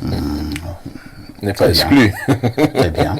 Vous pouvez peut-être être un bon homme politique dans réel, le futur. Réel, surtout. Lisons rapidement ce message qui nous vient de 216. C'est la Tunisie. Bonjour parfait ici, merci pour le travail que vous abattez. Bonjour également à votre illustre panel. Je viens ce matin faire mon mea culpa et demander pardon à tonton Niemek. J'étais dans la bouteille et c'est seulement hier que j'ai ouvert les yeux et déposé officiellement ma carte de membre églisienne. Je tâcherai de faire le distinguo entre Samuel Eto'o qui m'a fait vibrer au Barça et le président de la FECA Foot qui, malheureusement, n'a pas la grandeur et l'étoffe suffisante pour diriger cette fédération. Waouh, parfait. Où j'ai coulé une larme hier, c'est lorsque le média Le Monde dit avoir averti la FECA Foot avant la CAN qu'ils avaient déjà enquêté sur notre Wilfried Nathan Douala, alias Alexandre Bardili, mais Chinga a botté en touche. Voilà donc le Cameroun qui risque la suspension aux 2 prochaines éditions de la CAN. J'étais dans la bouteille, mais heureusement je suis sorti. C'est Loïc de Zoaitele qui envoie le message. Nous vous avons dit, demain, nous allons prendre ce sujet, hein, ce sujet brûlant du côté de la FECA Foot, avec les 62 joueurs qui ont été suspendus pour un problème d'âge et de double identité. Allons au 241, c'est le Gabon. Bonjour Perfecto et à tout le panel. Très beau thème et un débat assez houleux. Je suis d'avis avec votre patron. Pour ma part, je dirais qu'il faut distinguer la politique du politique. On entend par politique un système de gestion ou une science placée par le politique qui lui est un acteur politique qui vise l'électorat via son projet politique, d'où le thème en sciences politiques de politique publique. Mais en Afrique, c'est devenu un système d'appât, du gain et de facilité sans pour autant avoir une vision politique, mais juste le fait d'être politique. C'est Steve, depuis Libreville, qui envoie le message. Merci Steve. Autre message ce jour. Bonjour les démineurs. Si les Bassa ne sont ni Betty ni Sawa, ils sont donc quoi? Les Makiza, c'est au Bélé en Gambie. La réponse, le pays, ils sont les Bassa. Les gens veulent... Non, mais pourquoi il vous voulez que je réponde? non, pourquoi il faut à tout prix qu'ils soient rattachés les bêtises ou les... Mais ce sont les Bassa. Les Bassa, c'est un groupe. Comme les femmes, les Bassa sont les... Non. Mais c'est un groupe ethnique. Ce sont les Bassa. Oui, Blériot, vous êtes Nous finalement sommes quoi? les Béné. C'est comme ça qu'on nous appelle. Et nous sommes constitués de 3 grands groupes aussi. Les Bati, et l'Empo et nous les Bassa. Il faut aussi donner une précision là technique. Le Bassa, c'est mal dit en fait. Le Bassa n'est pas une communauté ethnique. C'est une langue. C'est même une exagération. Les Bénin, parmi les langues qu'ils parlent le Bassa. Oui. Ouais, mais là, si j'entre dans ça, ce sera un peu... On va continuer à lire les messages. Il faut éclairer, permettez-moi. Le grand groupe Bassa, qui a les Mbene, l'Empo et les Bati, est essentiellement régi par le Mbok, qui est la vision du monde. Non, ne dis pas le grand groupe Bassa, les pauvres vont se fâcher. Non. C'est pas le grand groupe Bassa. Mbene, le grand groupe Mbene. Voilà. Non, c'est Mbene et Pobati qui font Bassa. Non, c'est Mbene. On a nous sommes le Bernardo. Moi qui ne suis même pas Bassa. Voilà. Nous sommes... Non, les Bassa... Les Bassa, les Bonnepo et les Bassa. Voilà. C'est nous qui sommes les Mbene. C'est ça qui fait les Mbene. Ce n'est pas le grand groupe Bassa. On parlera le consultant après. Comment ça? Non, le Bassa n'est pas... Mbene est un peu plus... technique. Non, c'est ça qu'il faut parler en termes de grand groupe, c'est les Mbene. Voilà. Et là-dedans, il y a les Bassa, il y a les Bati, il y a les Po. Et je veux préciser, parce que ce qui nous crée la scission, c'est quand le groupe Bassa veut se présenter comme étant le grand groupe. Non. Mais on va laisser d'abord ce débat. Nous ne sommes même pas les ancêtres de ce grand groupe. Les ancêtres, c'est les Bati. Et notre langue mystique, c'est l'Ompo. Blériot, nous parlons de politique ce matin. Oui, bon, on va revenir avec votre affaire de Bassa là. Une autre bâche. El Perfecto, je reviens encore sur la thématique du jour pour y coller en commentaire. Pour le cas de notre pays, je dirais que c'est elle qui régule le fonctionnement de notre État à travers un certain nombre d'actions et d'initiatives qu'il implémente au profit des populations. Lorsque je l'ai dit, je voudrais continuer en déplorant malheureusement le fait que dans notre pays, beaucoup d'hommes politiques utilisent toujours un discours qui tend à vouloir faire croire aux citoyens que la politique est une sorte de sacerdoce où on se sacrifie d'abord pour les autres au détriment de soi, autre ce qui est un leurre. Un leurre parce que nous voyons comment certaines qui entrent en politique, n'étant pas grand-chose du tout dans la société, changent souvent au bout de quelques temps seulement. Certains font leur entrée dans cette affaire pour protéger leur business et se soustraire du vrai règlement de leurs impôts. Il y a même qui le font pour masquer leur mauvaise gestion lorsqu'ils ont occupé des postes de responsabilité quelque part pour ne pas être soumis à des procédures judiciaires. Lorsqu'on découvre leur frasque. Au finish, parfait, je dirais que la politique dans notre pays, ce n'est que du business, car c'est chacun qui cherche son positionnement d'abord et non la prétendue lutte pour l'amélioration des conditions de vie des populations comme ils ont l'habitude de nous le brandir. En passant, dites à la dame du PCRN sur le plateau qu'on attend leur bilan en 2025. C'est toujours Patrice depuis Douala. Pourquoi vous attendez le bilan? Bah oui, madame, oui, je vais y aller. Le PCRN est excellent. Ce que je voudrais dire, c'est que le même Patrice qui disait tout à l'heure que ce n'était pas la responsabilité de l'État de s'occuper de la propreté dans nos villes. Alors, ce que je voudrais dire, c'est que on est justement dans un système. Il a bien décrit le système, sauf que au lieu d'indexer les véritables responsables de ce système, il s'est rabattu sur le PCRN. Ce que je voudrais dire, c'est que la première chose que notre système s'est arrangé à faire pour que la politique prenne cette dimension-là, c'est d'enlever dans la tête des populations la question idéologique et l'importance de la reddition des comptes. Vous voyez des discours du genre, il y avait quoi avant? Soyez reconnaissants. Parce qu'en réalité, les populations doivent savoir, et c'est pour cela que ça ne me pose pas de problème quand ils parlent de bilan, doivent savoir qu'elles ont le droit d'exiger des comptes des hommes politiques. Ce n'est pas une faveur qui leur est faite, qu'on leur dise, écoutez, vous m'avez donné 5 ans ou 7 ans de mandat et voici ce que j'ai pu réaliser. C'est un droit. Ça, c'est là. Alors, je parlais d'idéologie. Vous allez vous rendre compte que le gouvernement s'est arrangé à ce que la question idéologique quitte l'esprit des populations. Pourquoi? Parce que quand il y a la question idéologique, plus les gens réfléchissent par d'eux-mêmes, plus ça met en difficulté des personnes qui rentrent dans la politique pour se servir. Et vous allez voir que depuis plusieurs années, très peu d'hommes politiques, justement, se présentent sur la base d'une idéologie ou d'un véritable programme politique. Au niveau du système en place, tout ce qu'ils font, ce sont les grandes déclarations. On vous cherche une phrase d'accroche pour la campagne. Et puis à côté, on fait suivre ça d'un peu de nourriture, d'un peu d'argent et c'est terminé. Malheureusement, l'opposition, une certaine partie de l'opposition a joué à ce jeu.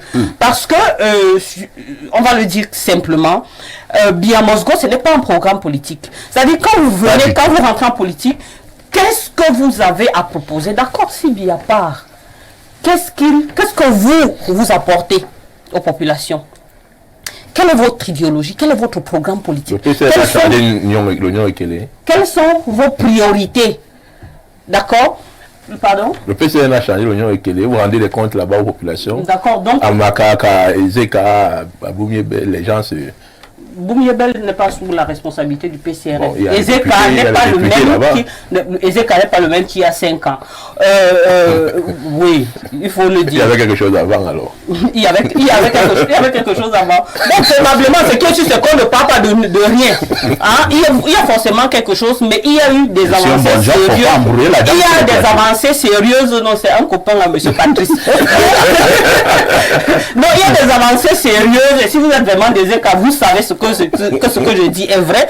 Du côté de Massokson Loulou, du côté de Konjok, on a un véritable changement. Et je dis que c'est normal que les populations demandent des comptes. Vous allez chuter. Alors pour chuter, je voudrais préciser justement que la question idéologique a été balayée du revers de la main par ces hommes politiques, certains hommes politiques de l'opposition qui n'avaient rien à proposer, qui soit venaient pour marchandage, soit espéraient prendre le pouvoir en brandissant justement l'état du système sans rien proposer en retour. Ce qui fait que les populations se sont habituées à ce que les hommes politiques ne rendent pas compte. D'abord ne proposent rien, mais en plus ne rendent pas compte. Au point où vous allez entendre certains vont vous dire que c'est même mieux que le système reste là. Ou bien certains qui vont vous dire que je vote pourquoi, que même si je vote c'est la même chose. Pourquoi? Parce qu'il y a des gens qui ont entretenu ce langage-là. L'éducation citoyenne a disparu et aujourd'hui on a toute une autre, c'est-à-dire que l'expérience, la petite expérience politique que j'ai me permet de comprendre qu'il y a un travail de fond qui doit être fait au niveau des populations pour réinitialiser le logiciel dans lequel on les a inscrits depuis toutes ces années. Merci à Fatouma Noura. Pierre Blérou-Yemek, le vieux débat, il a toujours cours, surtout pour des pays africains, et notamment donc pour le cas du Cameroun. La politique, elle est là pour servir ou alors pour se servir? On nous a trompés, même ailleurs, c'est pour se servir. Ah bon? Oui, c'est partout ailleurs. Votre patron qui est le mien a craint que le débat soit trop vaste pour espace miné. Non. Le privilège qui est le mien, c'est que je sais parler petitement des grandes choses. La politique a été conçue comme l'art de tromper les naïfs. Là maintenant je parle de la... Vous êtes brutal. Oui, c'est partout ailleurs. Parfois ici, regardez bien qui sont ceux qui font la politique au Cameroun. Pour la plupart, ils ont raté dans les autres métiers. Ah bon? Oui. C'est-à-dire qu'il a essayé de faire ceci, ça n'a pas marché. Après, il avait beaucoup de temps. Il est resté, il a commencé à regarder le fonctionnement de la société et il s'est infiltré quelque part. Le deuxième pilier de la politique au Cameroun, c'est le réseau. On prend un jeune, il peut même être laveur de voiture. c'est pas mauvais, mais c'est ce qu'il faisait. On lui dit, on fera de toi un maire. Alors, il commence à agir et au finish, quand vous le voyez, vous dites que voici un grand homme politique. Mais si ceux qui nous dirigent ont des CV aussi alambiqués, et on va où? On va où honnêtement? Je demande aux patriarches qui tiennent la politique camerounaise et ceux du Mfundi par exemple, commencez, même si vous voulez faire le réseau, prenez des jeunes qui ont le background nécessaire, adéquat. Ne faites pas seulement que le réseau prime vous, parce que les premiers politiciens, on était obligé de les prendre parmi l'élite, hein? Les Timévounaï, c'était l'élite. Mais les Timévounaï, on ne prend pas l'élite. Ils nous ramassent toute la racaille qu'on peut avoir dans le fond et partout. Les chauffeurs, les laveurs, etc. Ils ramassent tout ça, tu ne sais pas, le maire, on dit que voilà les politiciens. Quand donc ce sont les médiocres, Pas seulement dans le fond, même dans l'arrière-pays. moi je regarde d'abord ici. C'est grave là-bas. Quand on ramasse donc comme ça, Dans les médiocres, on les met, parce que finalement, la politique vous place au-dessus de tout le monde, même des intellectuels. Ouais. C'est-à-dire que vous voyez un gros prof d'université qui va aller faire allégeance à un maire. Un maire qui est un ancien laveur de voiture. Bon, en fait, c'est ce qu'il avait pu faire comme carrière. bon, c'est ça, il peut être un ancien laveur de Non, voiture, c'est pas qu'il il avait peut évoluer au niveau de la société. Non, il a évolué par là des des résultats. résultats. Donc, quand ça se passe comme ça, et il se prend vraiment au sérieux. C'est-à-dire, le fait d'être arrivé là, par miracle, parce que Il ne comprend pas qu'il est le serviteur du peuple. voilà, et il se prend la tête. On est donc dans ce pays. Si on veut sauver le pays, que ce soit ce pays, je vais faire une petite fleur au PCRN. C'est quand même, quand vous regardez le PCRN, les gens qu'ils ont désignés quand même ont une certaine étouffe. Je crois qu'ils ressemblent un peu à leur président. Du point de vue intellectuel, au moins, je connais les... Oui, ils ont une certaine étouffe. Bon, ça ne veut pas, ça ne dit pas l'éthique et la conviction. L'éthique et la conviction, c'est tout autre chose. Aujourd'hui, Je tiens à préciser que je suis vice-président du comité d'éthique et de surveillance parce qu'on a tenu à mettre sur pied, le président a tenu à mettre sur pied cette cellule-là pour s'assurer que l'homme politique, celui qui s'investit en politique au sein du PCRN, ait les valeurs et les vertus qui vont Même si on vend les mèches après ou les... bon, on produit des questions. Bon Dieu va venir avec un carnet chargé. Bon Dieu va venir avec un carnet chargé. Je sais à qui vous faites allusion. Je tiens à restaurer sa respectabilité parce que c'est une femme d'affaires rompue à la tâche. Voilà. Non, aussi à son Non, radio. moi, s'il veut parler de l'honorable Nouran, moi je pense qu'on a deux catégories de personnes qui doivent entrer en politique. Les gens qui intellectuellement et du point de vue des carrières ont réussi, mais également des grands opérateurs économiques. Parce qu'il ne faut pas des gens qui cherchent le pain quotidien. Quand c'est essentiellement des gens qui cherchent le pain quotidien, mais soyons honnêtes, vous n'allez pas me dire que quand quelqu'un cherche le pain quotidien, il va d'abord privilégier le peuple. Je suis tombé.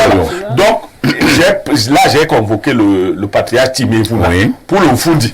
Je vis dans le Mfundi. Patriarche papa, choisissez pour le RDPC des jeunes qui ont de l'étoffe, qui vont affronter d'autres jeunes qui ont de l'étoffe. Même s'il y a le résultat, vous-même, vous n'êtes pas content de votre mère, de ceci. Bon, ok. Alors, Samuel Mbonjok, nous acheminons vers la fin de ces débats. Nous avons dit tout à l'heure que c'est la politique qui orientait, qui dirigeait un État. Alors, si un État apparemment n'est donc pas bien dirigé, cela signifie que ces hommes politiques ont échoué. Oui, ces hommes politiques ont échoué parce qu'ils n'ont pas appliqué la politique, ils n'ont pas appliqué la science politique dans ses fondamentaux. C'est pour cette raison que quand je reste sur le thème, le rôle et l'importance de la politique dans un État, il y a des gens qui sont partis à l'école pour apprendre la politique. On les appelle les politologues. Ils ont fait sciences politiques. Ils ont fait tous les domaines de la science politique, la communication politique. Samuel, il paraît que ceux qui ont appris justement la science politique, qui sont bien évidemment des politologues, habituellement sont des mauvais politiciens. Hein? Absolument. Non, pas forcément. Ils doivent pas être, je suis pas en train de dire qu'ils doivent être des hommes politiques. Mais ils sont des politologues. Ils ont la science politique en eux. Ils doivent être des outils au service de l'État. L'État doit les utiliser. Même des groupes les hommes politiques doivent les utiliser pour qu'on implémente la réelle politique. Parce que ce que nous faisons là, où on a vu les fils à papa devenir maires par nomination, au forceps, oui, vous savez de qui je parle, il faut faire très attention. Parce que nous avons des cas qui sont légion, où des gens sont venus avec des enveloppes sous pli fermées et disent, voici le maire, ça passe ou ça casse. Et il faut que ce type de... Est-ce que c'est pas cette manière de faire la politique qui tue justement un État? Mais ça, la réalité, c'est pour ça que vous voyez qu'on ne peut pas avancer. Quand on demande il y avait quoi avant, en réalité, c'est parce qu'il y a eu beaucoup de blocages, il y a eu beaucoup de dégradation, il y a eu beaucoup de phénomènes qui ont ralenti le niveau d'avancement, la vitesse d'avancement du développement du Cameroun, qu'aujourd'hui, il y a des nouveaux leaders politiques, heureusement, qui sortent du boisseau et qui pensent qu'il faut faire la politique par conviction et par responsabilité pour le service du peuple et pour le bien du peuple. Revenons sur le cas de Maroua. Maroua aujourd'hui est en train d'être transformé en une véritable ville qui sera une métropole de demain au regard des 25 km de routes bitumées qui sont en train d'être livrées dans les prochains jours. On parle là de la voirie urbaine, hein. 25 km de voirie. Non. En réseau urbain, mon cher ami, 25 km, c'est beaucoup. Il y avait quoi avant? Tout de Maillot, tout Pont Vert, tout Pont Rouge, tout Musao est en train d'être bitumé. Donc c'est pour dire que lui, c'est dans le thème de la politique, pour faire comprendre qu'il y a la réelle politique qui est quand même en train d'être implémentée selon les directives du président de la République. Et vivement que le chef de l'État... Vous auriez dû nous informer qu'on a... Moi, si j'ai un militant du RDPC sur le plateau, j'aurais abordé les choses différemment. Allez nous le dire. C'est ça la politique. Il faut que je sache que le chef avait un adversaire politique. Vivement que le chef de l'État nous sorte de l'élite camerounaise, des hommes politiques capables de transformer durablement la société camerounaise. Il y en a véritablement. Il ne faut pas vous inquiéter. Vous voyez, la politique aussi a quelque chose de particulier. C'est qu'elle assèche le cerveau. C'est que parfois elle rend bête, elle rend con, elle rend stupide. Ah bon? Certains Camerounais parfois sont intelligents. Quand ils entrent en politique, ils ont un tel voile pour avoir un 50 ou un 100 000 qu'ils peuvent parfois, peut-être pas sur Espace Mini, mais même ailleurs, prendre un tas de bêtises. Donc vraiment, soyez calmes par rapport à la politique. Donc pour sortir, au Cameroun, parfait ici, il faut que les jeunes comprennent que la politique qui règne actuellement est inopérante et inefficace. Il faudrait à terme travailler pour constituer. Timi Vouna ne le fera peut-être pas. Le réseau qu'il a pris est un autre réseau. On doit former nous-mêmes nos propres réseaux. On a assez d'intelligence pour cela. Dites à Blériot et à Bernardo de prendre leur carte au MRC. Le Cameroun a besoin de leur sagesse et intelligence. Ailleurs, ils ne seront pas reconnus et ne pourront pas devenir députés. Mais au MRC, ils deviendront à coup sûr députés. Ils peuvent aussi changer ce parti politique de l'intérieur qui ne brille pas forcément par de belles méthodes. Si c'était vrai, les autres ne démissionneraient pas de là. Le président vous êtes d'accord que je devais aller au MRC? C'est un parti politique. Non, c'est un parti politique, mais de toute manière, c'est un parti politique ou pas? Non, pour le moment, je ne peux pas aller au MRC. Si le président ne renonce pas à aller. Non, attends, je suis quelqu'un qui a de fortes convictions. Si j'ai quelque chose à faire, c'est de réveiller l'UPC de mon côté. Comment je vais aller? Attendez, il faut être un peu honnête quand même. Blériot est plus pro du PCR. Non, c'est pas pro du PCR. Je